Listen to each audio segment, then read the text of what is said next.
इस रत्न भंडार का आखिरी बार मूल्यांकन करीब 45 साल पहले किया गया था। मूल्यांकन करने वालों ने इस खजाने को अमूल्य बताकर अपने हाथ खड़े कर दिए थे। भगवान जगन्नाथ, इनके बिना तो हमारा जीवन ही नहीं है। Prime Minister Narendra Modi slammed Naveen Patnaik-led BJD government over missing keys of Sri Jagannath Temple's Ratna Bhandar. Shri Jagannath मंदिर के श्री रत्न भंडार के गर्भगृह के आंतरिक कक्ष की चाबियां पिछले 6 साल से लापता है। इतना बड़ा अमूल्य खजाना जो भगवान जगन्नाथ के ताबे में है, आप उसको भी संभाल नहीं पाए, चाबी खो गई।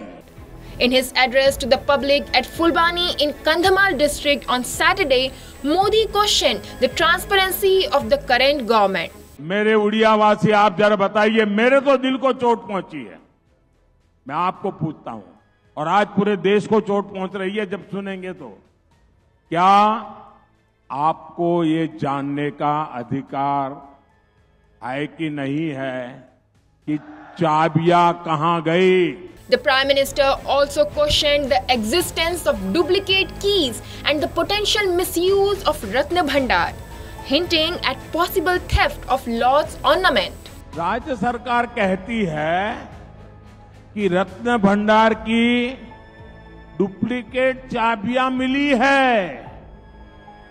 अब सवाल उठता है, ये डुप्लीकेट चाबियां क्यों बनाई गई? क्या डुप्लीकेट चाबियों से ये रत्न भंडार रातों में कोई खोलता था क्या? डुप्लीकेट चाबी वाला मामला, चाबी खो जाना गंभीर है, डुप्लीकेट चाबी उससे भी गंभीर है।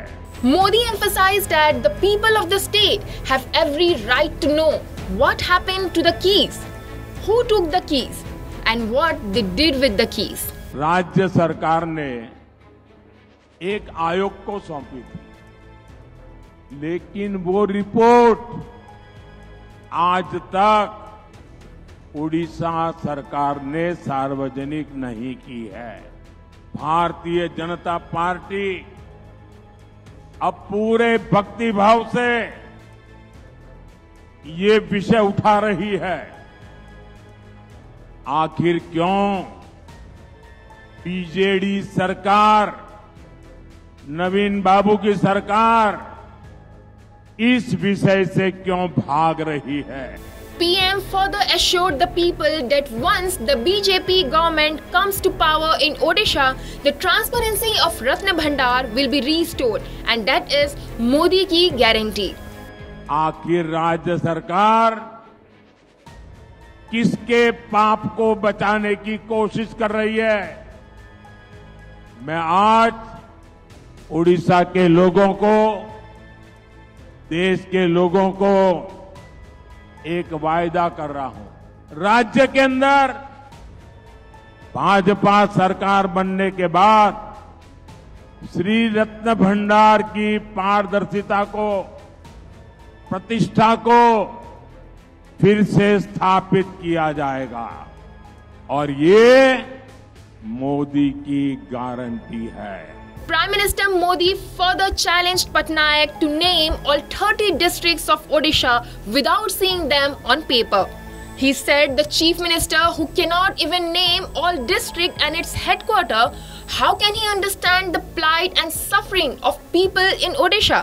मैं नवीन बाबू को चुनौती देता। नवीन बाबू इतने साल से मुख्यमंत्री हो, आखिर उड़ीसा की जनता आपसे दुखी क्यों है?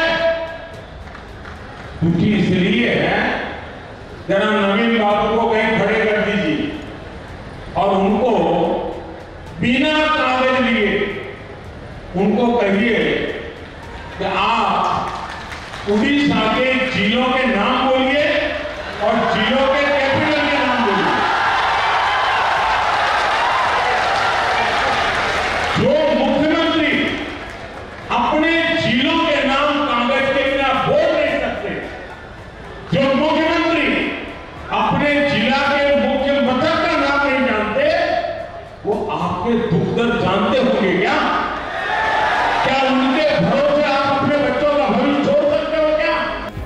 appealed to the people to give BJP a chance to serve Odisha for 5 years. He promised inclusive development and assured to make Odisha the #1 state in the country. हमें ज्यादा नहीं, 5 साल मुझे मौका दीजिए भाई, ज्यादा नहीं। अगर 5 साल में ये आपके उड़ीसा को #1 न बना दूं ना, तो मुझे कहना कि मोदी क्या करें। Bureau Report, Argus Digital। जदि आपंक आम भिडी भल लगा तेब आम चैनल को लाइक, शेयर और सब्सक्राइब करने को जमा भी भूलु नहीं।